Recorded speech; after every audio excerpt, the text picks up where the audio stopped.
Welcome back to Good Morning LaLa, and I'm so excited to welcome to the show Joanna Garzilli. She is the HarperCollins author of Big Miracles and Unleash the Psychic in You. Thank you so much for being with us today. Oh, it's great to be here. You are America's intuitive coach. Wow, like a trademark and all. That's amazing. Did Spirit give you the trademark? So cool. I feel my intuition, as we were just saying before, is working well because I wanted to be aligned. Rule one of Big Miracles is about aligning with Spirit, and I'm feeling, right? You were are. just saying cream, got the white, cream. Yes. black, Lavender, even down to purplish. the nails. She really is an intuitive coach. No question about Make it. us feel Feel all the included. energy. Yes. Yes. Well, we're so excited. And coming off that great interview with John Assaraf, we know that you've had an experience in teachings with John, correct?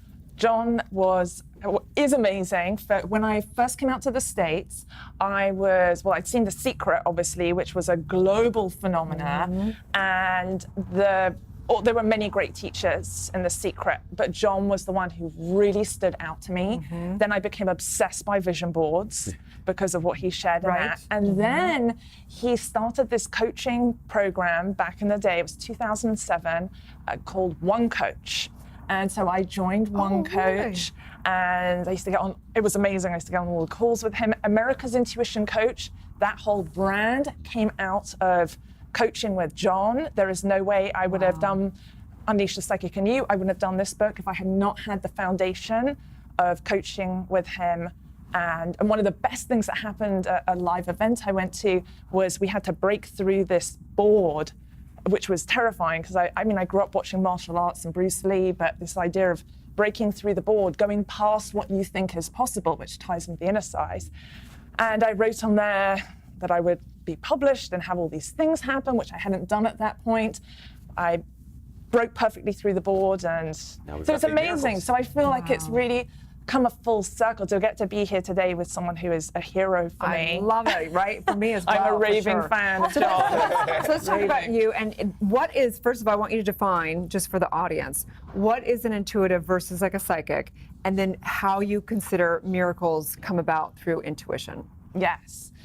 So let's start with psychic. Someone who is psychic, and there's two different variations of this. When you're psychic, you are aware. You're aware of the subtle energies around you, within you. There are four main psychic senses: clairvoyance, seeing that which we don't normally see; clairaudience, hearing that which we do not typically physically hear spoken. It could be someone doesn't say something, but you hear what they're saying. Or they say, "I'm fine, everything's okay," and you know it's not okay, even if they're a good actor. Clairsentience, where you feel there's just maybe walking into a hotel room, for example, and you just have a sense of there wasn't good energy in here, or you walk in someone's home, it feels really peaceful. And then claircognizance. Claircognizance is the pure knowing. It is, I feel it's almost a fusion of all the psychic senses working together, and when it's just solid. It's solid in you. Hence why I always believe in working at the core.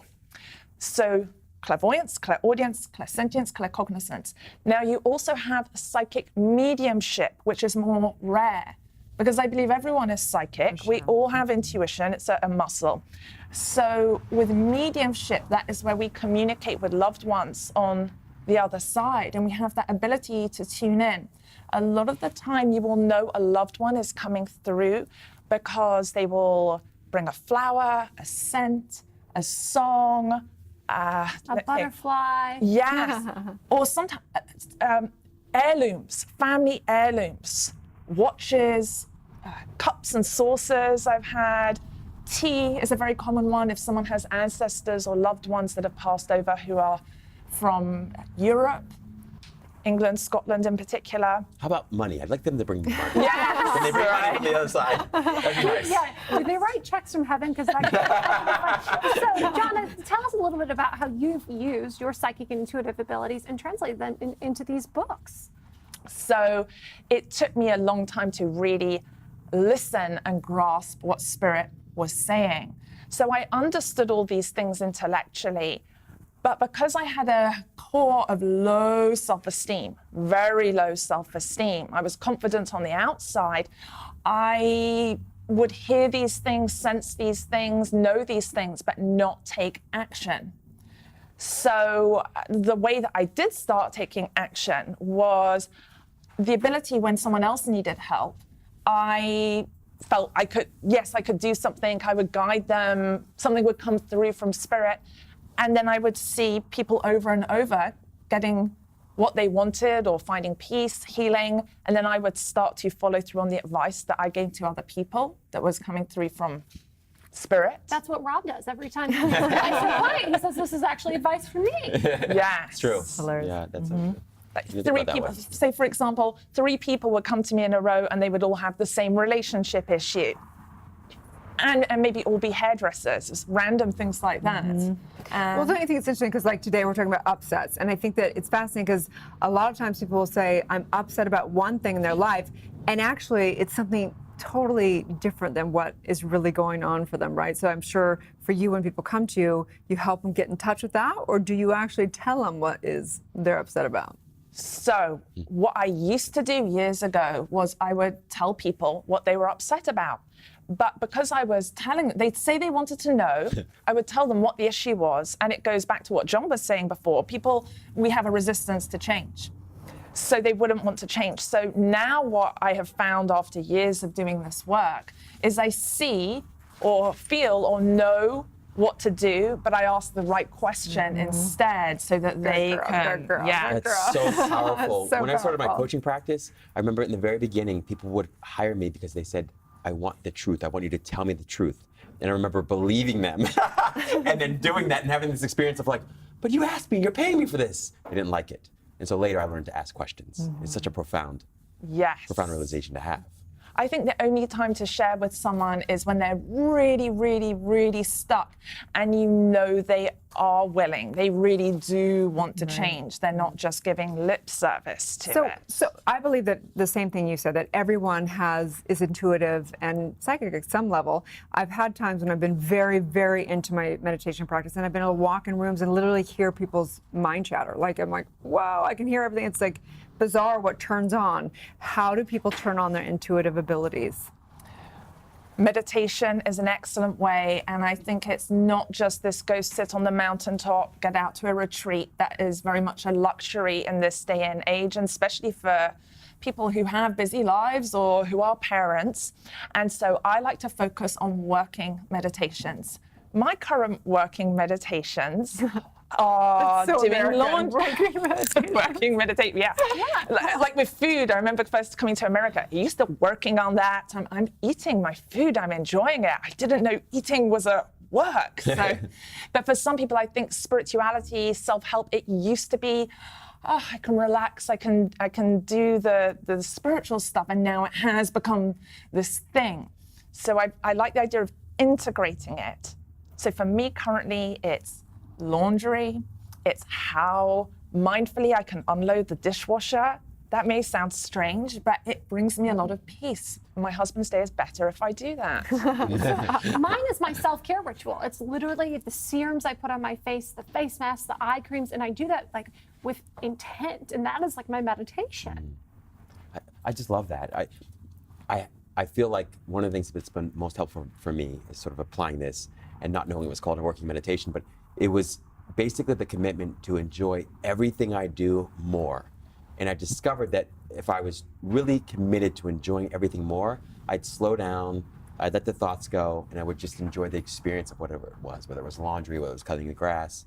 And it's mind-blowing because then you sometimes get downloads. I don't know if I get downloads the way you do, but I would get my own downloads. Exactly that. So explain what for people listening, what a download like is. creative insights, sort of just vibes about things, or a feeling that something is right or something isn't right. Or for me, it's mostly like deep truths about my life or life itself, or the experience of even maybe loved ones in my life. But it usually for me feels like peace, but I don't know. Exactly, because clear space, clear environment, feeling clarity on your relationships, then means you're clear in your inner landscape.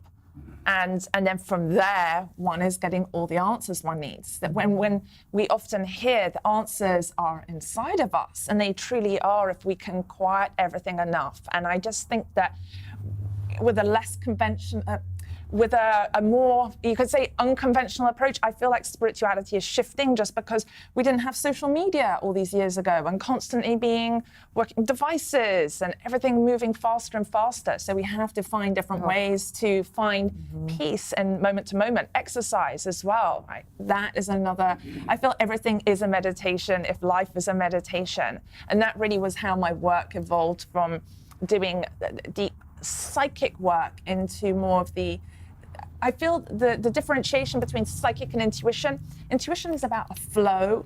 It is about knowing when you are moving with the current of life and your purpose, and then eventually being clear enough to do your legacy to be impacting that versus going against the current. So we teach that, psychic is really reading the subjective mind for someone, and intuition is more being in alignment with the highest good. Yes. More like a GPS intuition versus psychic is like what's out picturing for somebody. What are they projecting into their future that's going to happen? And that can be changed, but it's reading those mental pictures. Yes, and psychic is literally, you can read someone's energy.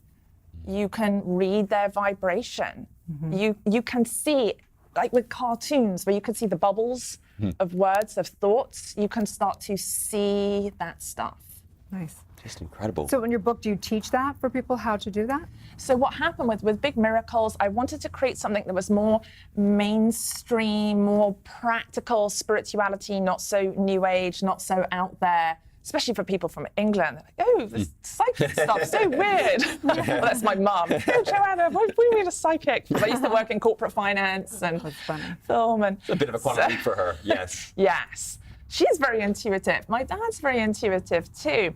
So with this, I wanted to give people something that was very easy to follow. And I sat down, sort of like the downloads, and I said, okay, Spirit, if someone is to create a big miracle in their life, what would be 11 steps for that, or 11 rules? Because we have the 10 commandments, we have the 12 steps. And so I went, I'll go with 11 rules. And then that way they came from there, and then I started to fill in with different examples. But everything goes back, the core of it goes back to, if we are aligned with Spirit, then all is going to go well. How do we know aligned with Spirit? We feel happy, we feel peaceful, we don't feel agitated or stressed. That's when we know when we're aligned in its most simplest form. What brought you to this place of sort of discovering your sort of psychic and intuitive abilities? Was there something that happened? Well, since I was 6 years old, I have always had this desire to know the meaning of life. Other kids maybe were focused on what they wanted to play, whatever they were interested in. For me, it was always the meaning of life. I'm so glad I'm not the only one. My mom was like, you're crazy, go play. I was like, why? Well, what do we do? What is this all about? Yeah, so I was watching movies, things really soul-searching from a young age. And also because I would feel everyone else's feelings. I could feel other people's pain, and I didn't know what to do with that. So I had to figure out, how could I offload that? And so that meant that at times I had a lot of bad habits. I put myself in dangerous situations in my life because I didn't know how to cope with it all. I was irresponsible at points. It's a really significant thing to sort of underscore for people, because I had a very similar experience. I think we kind of all did. I know, at least growing up, I was full of upset, very stressed, very anxious. Later discovered so much of that was because of the folks that I was spending time with, and it was other people's energy and thoughts and feelings that I was feeling. And I always saw that as a huge weakness. And then over time, through the benefit of folks like you that were teaching this kind of, teaching us sort of how to deal with these things, I came to realize that there was a sort of gift in that, and there's a blessing in that. And I think it's comforting for people to know that it's, that even though it may seem like it's poorly wrapped, there's something hidden there that's this incredible treasure trove of wisdom and insight and guidance and miracles. Exactly. People often think that this idea of a miracle and spiritual development is fluffy, and people get the angel cards and things, which I love, all of that stuff too. But transformation of getting to where we want to get to so that we are living in alignment can be messy at times, and it can be incredibly uncomfortable. There's so many people that I know at the moment who have had cancer diagnosis. So how do you go, well, okay, let's be cheery about this. I think any difficulty, any obstacle that is coming up in someone's life, if you know you have the foundation of these different rules, then you apply them little by little, and then you come out the other side. And you come out, I mean, if I look back to all times of difficult things in my life, I go, at the time, it sucked. Well, everyone But wants miracles. So where can they find you? Where can they find your book? on social media, my name, Joanna Garzilli. And I would say yes, and on my website, joannagarzilli.com. Yes to miracles for sure. I love it so much. Knowing miracles are just glitches in our current belief system. So as we tap in, all things are done for sure. Thank you so much for all your divine work. You're so beautiful. Thank you so much. Stay tuned. We'll be back with more. Good morning, La La Land.